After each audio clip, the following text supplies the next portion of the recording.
The massive alien warship dropped out of hyperspace near Jupiter Station. Commander James stood on the bridge of the USS Thunder, watching the unknown vessel approach Earth's outer defense line. The alien ship was 3 times bigger than any human battleship, covered in sharp angles and glowing weapons. "Sir, they're sending a message," said Lieutenant Maria from the communications desk that the view screen lit up with the image of a tall, gray-skinned alien. Its 4 arms moved as it spoke through the translator. "Humans of Earth, I am War Chief Kron of the Dominion Empire. We have conquered 1,000 worlds. Your planet will be our next prize. Surrender now, or we will take it by force." James looked at his crew. Nobody showed fear. Instead, he saw small smiles on their faces. Humans had been preparing for this day for 50 years, ever since they discovered they weren't alone in the universe. "Open a channel," James ordered. When the connection established, he spoke calmly. "War Chief Kron, this is Commander James of Earthfleet. We decline your offer. If you want Earth, come and take it." The alien's 6 eyes widened in surprise. "You dare refuse the Dominion? We have destroyed civilizations far greater than yours." "Maybe you have," James replied, "but you've never fought humans before. I suggest you leave while you still can." Kron made a sound that the translator interpreted as laughter. "Foolish creatures, you have 1 solar rotation to reconsider. When we return, we bring our entire fleet, 500 warships that have never known defeat." The transmission ended. The alien ship turned and jumped back into hyperspace. James immediately contacted Admiral Wilson at Earth Command. "Admiral, we have 24 hours before the Dominion arrives with 500 ships. Then we better get ready to teach them why challenging humanity was their biggest mistake," Wilson responded. "Activate Protocol 7. Recall all fleets. It's time to show the galaxy what humans can do when threatened." Across the solar system, human ships began moving. Mining vessels stopped their work and revealed hidden weapons. Cargo transports dropped their disguises, showing military-grade armor underneath. Space stations activated long-dormant defense systems. On Mars, Captain Alex received the alert in the middle of a training exercise. "All ships, this is real, not a drill. Enemy fleet incoming. All personnel report to battle stations." The Red Planet's shipyards opened their massive doors. 100 newly built warships, kept secret from even Earth's civilian population, powered up their engines. These weren't ordinary ships. They were humanity's real fleet, built with technology reverse-engineered from a crashed alien probe found on the moon decades ago. Back on Earth, President Brown addressed the planet from her office. "Citizens of Earth, today an alien empire threatened our home. They gave us 24 hours to surrender. We gave them 24 hours to run. We are not conquerors, but we will defend what is ours. Today, humanity stands united." In the asteroid belt, Captain Tom commanded the stealth destroyer Ghost. His ship and 50 others like it had been hiding among the rocks for years, invisible to all sensors.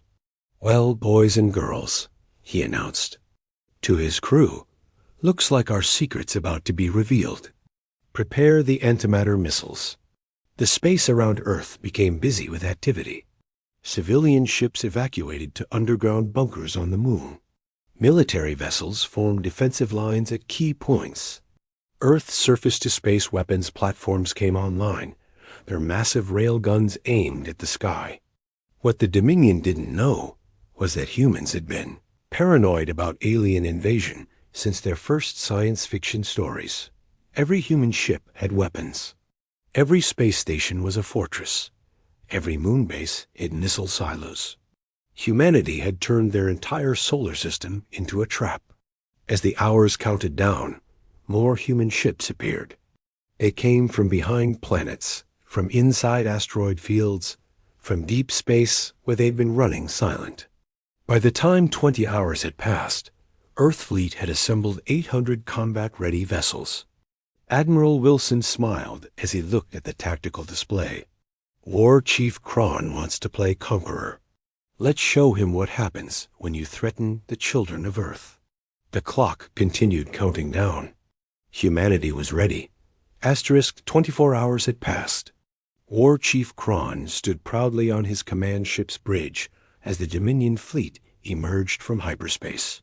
500 warships, each one a testament to their empire's might, surrounded Earth's solar system.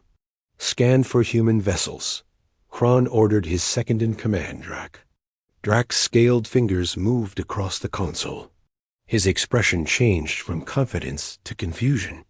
War Chief, I'm detecting 800 human ships. Impossible. Our intelligence said they had only 200 vessels at most. Kron's 6 eyes narrowed as he studied the tactical display. The human fleet wasn't retreating. Instead, they had formed a perfect defensive sphere around Earth, with additional ships positioned at strategic points throughout the system. Even more disturbing, the human vessels were giving off energy readings that matched advanced military technology. Admiral Wilson's face appeared on every Dominion screen simultaneously. War Chief Kron, welcome back. As you can see, we've prepared a reception for you. This is your final warning. Leave now, and no blood needs to be spilled. Kron slammed his upper right fist on his command chair. Humans think numbers will save them? Attack formation. Show them the power of the Dominion. The alien fleet moved forward in their traditional assault pattern, a formation that had crushed 1,000 worlds. Their ships fired powerful energy beams that could melt through most shields. But as the beams hit the human vessels, something unexpected happened. The human ship's shields didn't just block the attacks. They absorbed them. Captain Alex grinned from the bridge of the Mars Defender. Their energy weapons are charging our shields. Engineering, redirect that power to our main guns. The human counterattack began.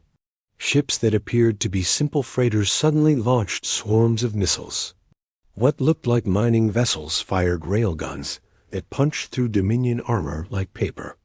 The space stations around Earth revealed massive laser arrays that cut through enemy formations. But the real surprise came from the asteroid belt. Captain Tom and his stealth destroyers appeared behind the Dominion fleet like ghosts. Fire antimatter torpedoes, he ordered. 50 invisible ships launched their deadly cargo. The Dominion's rear guard had no warning before the torpedoes hit. 30 alien warships vanished in blinding explosions, their atoms scattered across space. Where did those attacks come from? Kron roared.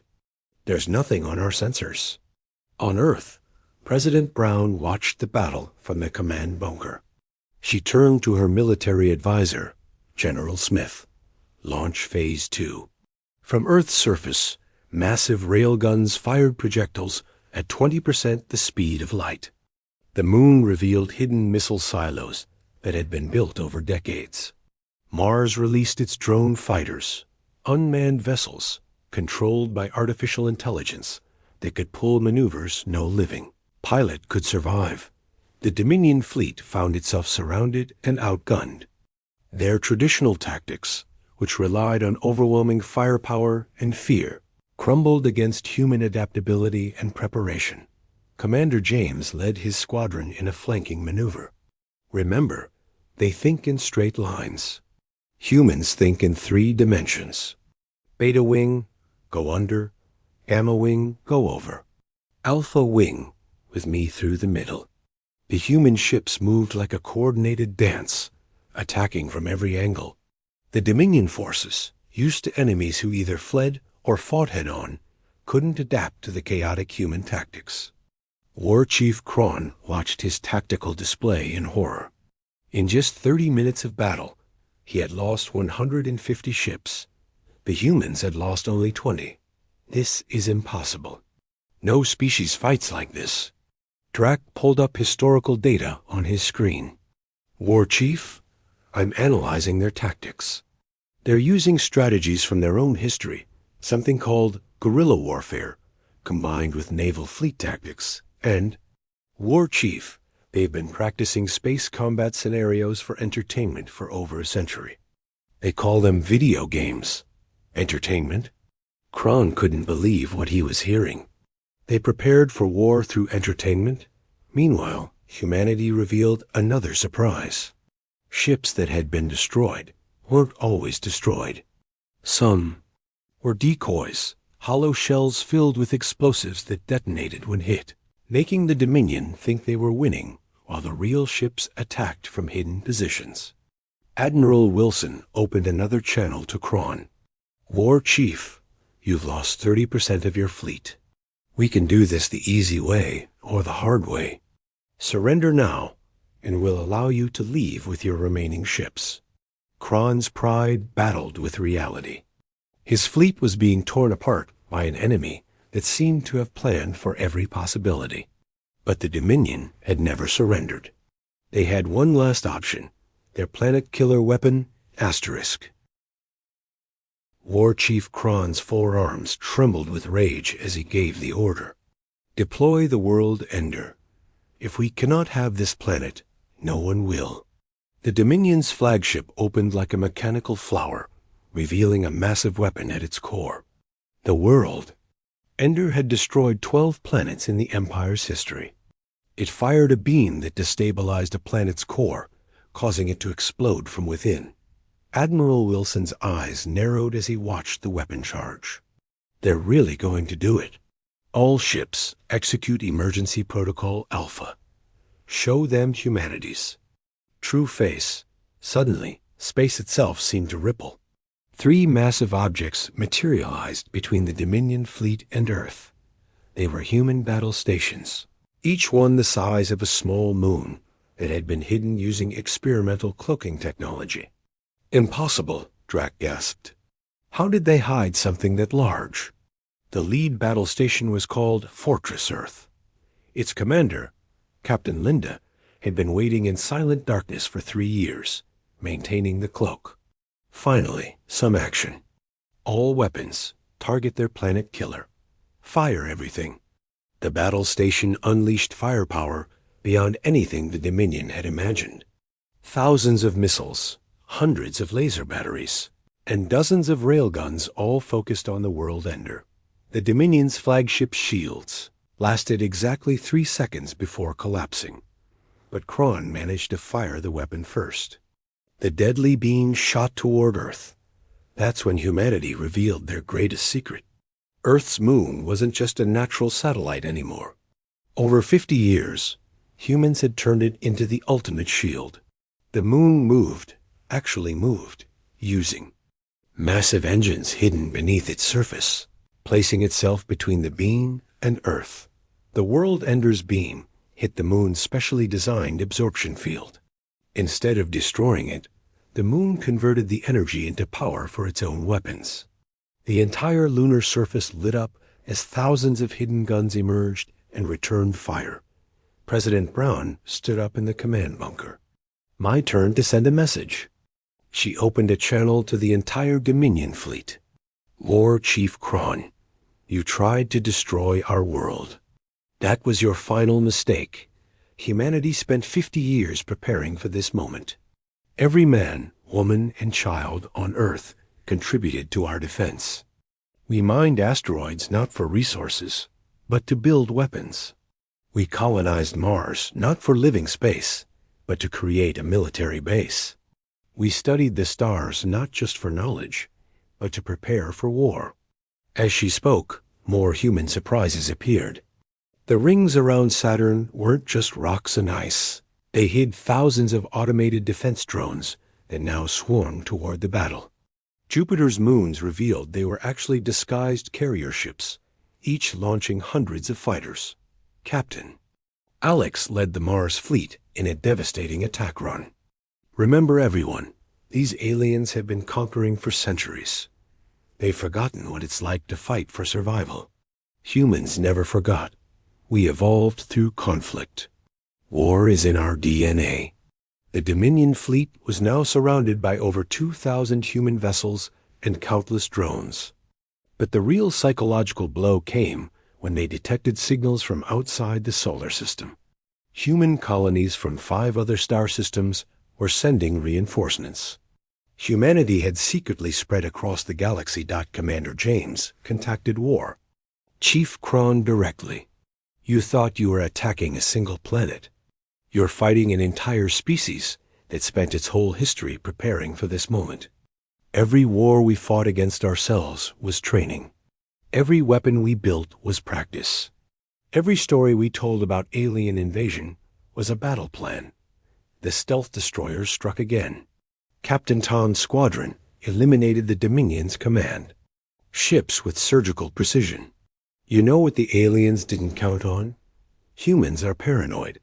We always assume the worst and prepare for it. Kron's fleet was down to 200 ships.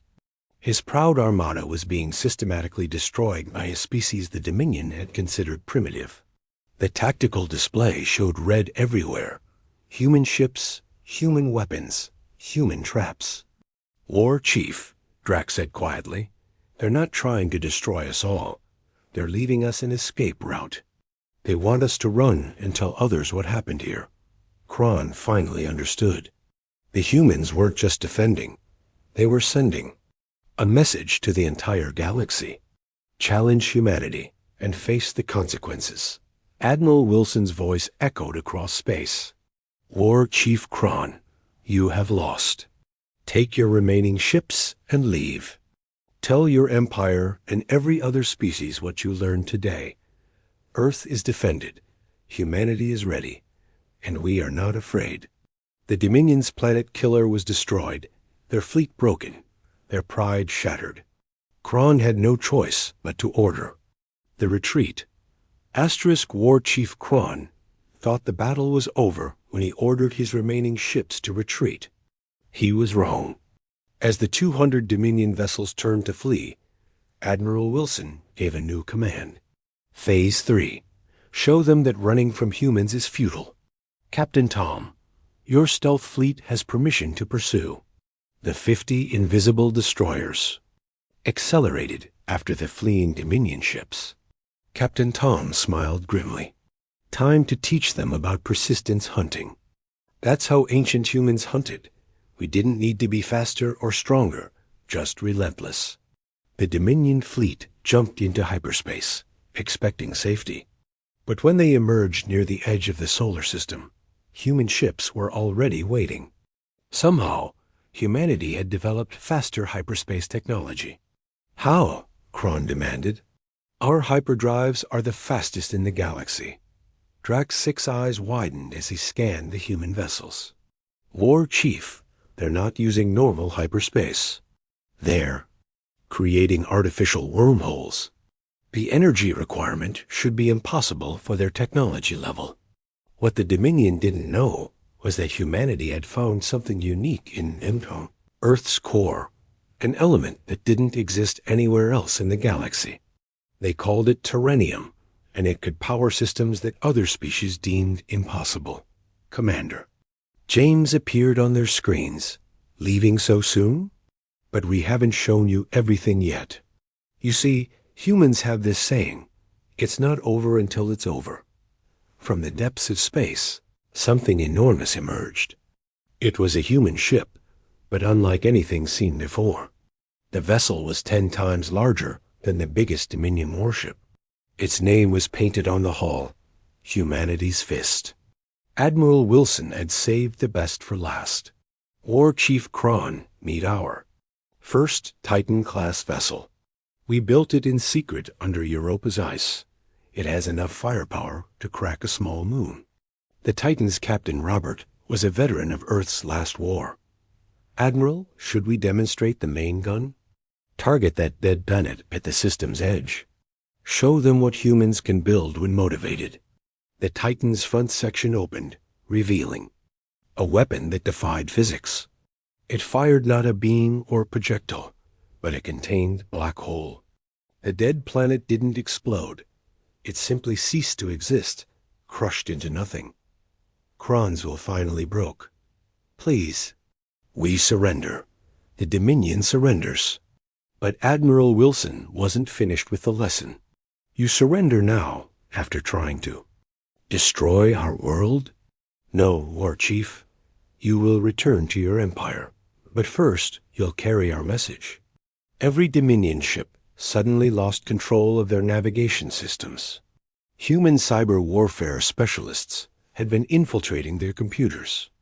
Since the battle began, the alien vessels were forced to broadcast a message on all frequencies.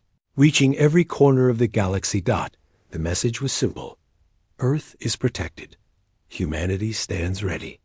We did not start this war, but we finished it.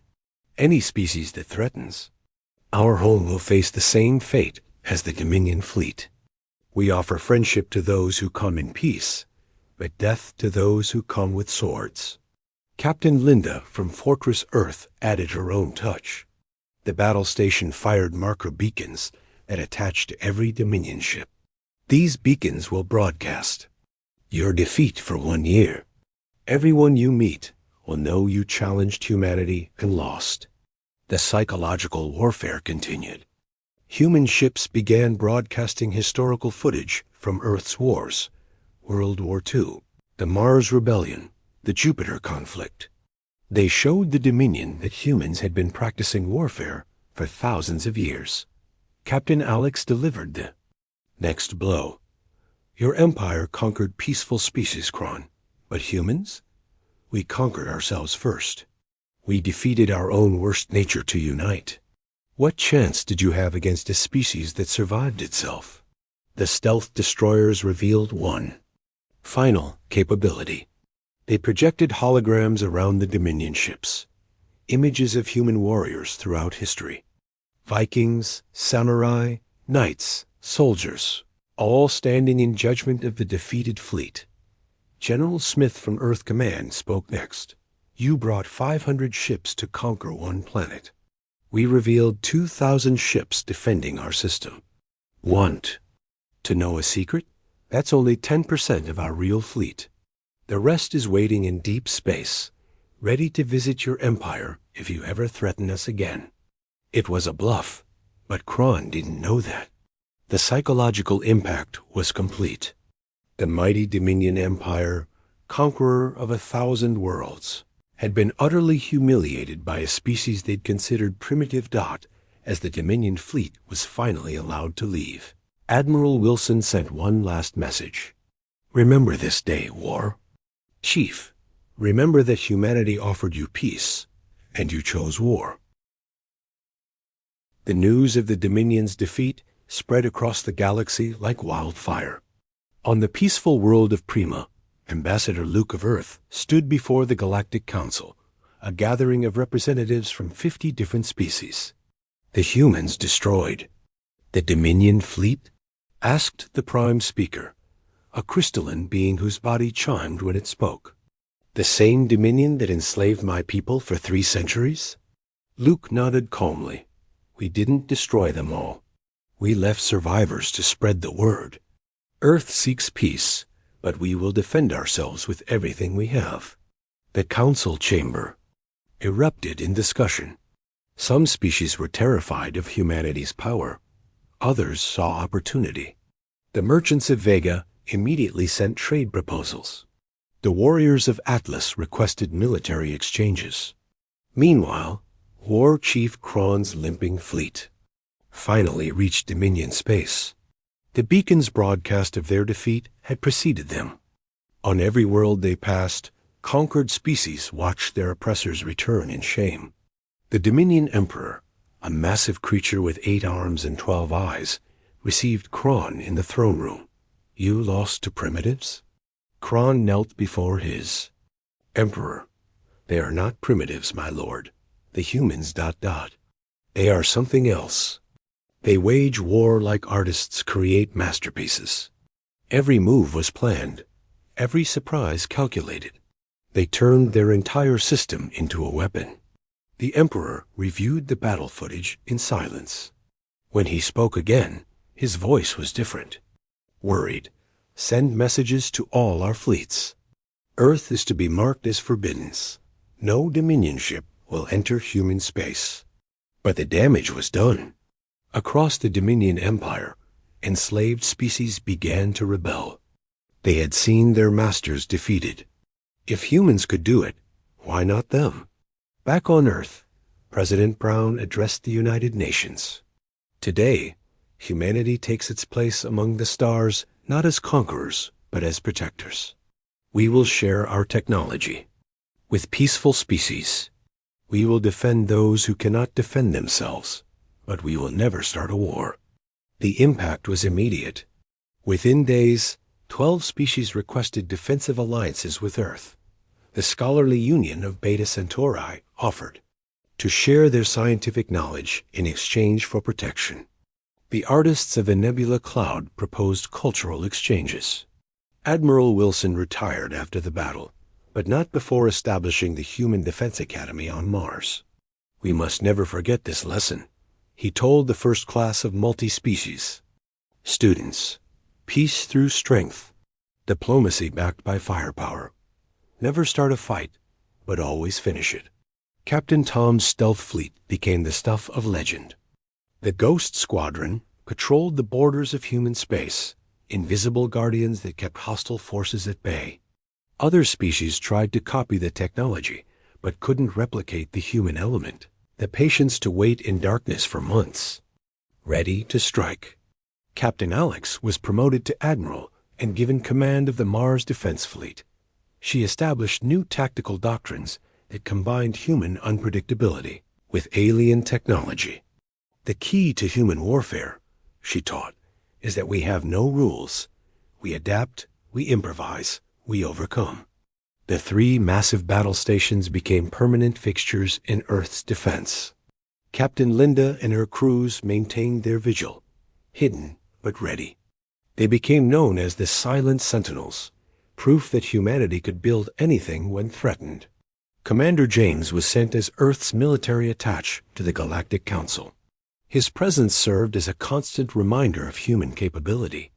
During one council session, when the warrior kingdom of Draco suggested testing Earth's defenses, James simply smiled and said, "You're welcome to try."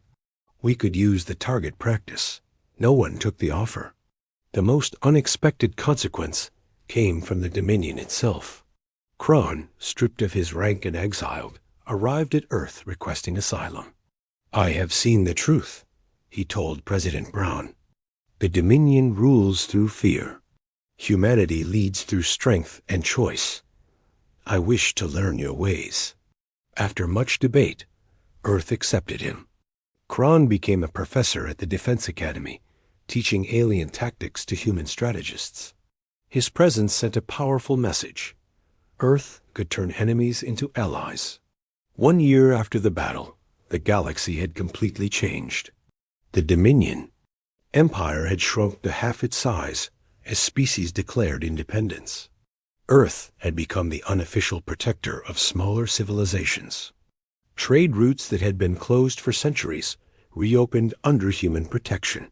President Brown stood before the memorial built for the 20 human ships lost in the battle. Each name was inscribed in stone, a reminder of the price of freedom. "They challenged the wrong fleet," she said to the gathered crowd. "They thought they found prey. Instead, they woke a sleeping giant. Now the galaxy knows humanity is here, and we're not going anywhere." The stars above seemed to shine brighter, each one a potential friend or foe. But Earth was ready for whatever came next. Humanity had announced itself to the universe in the only language everyone understood: strength. The children of Earth had become the guardians of the galaxy. Asterisk,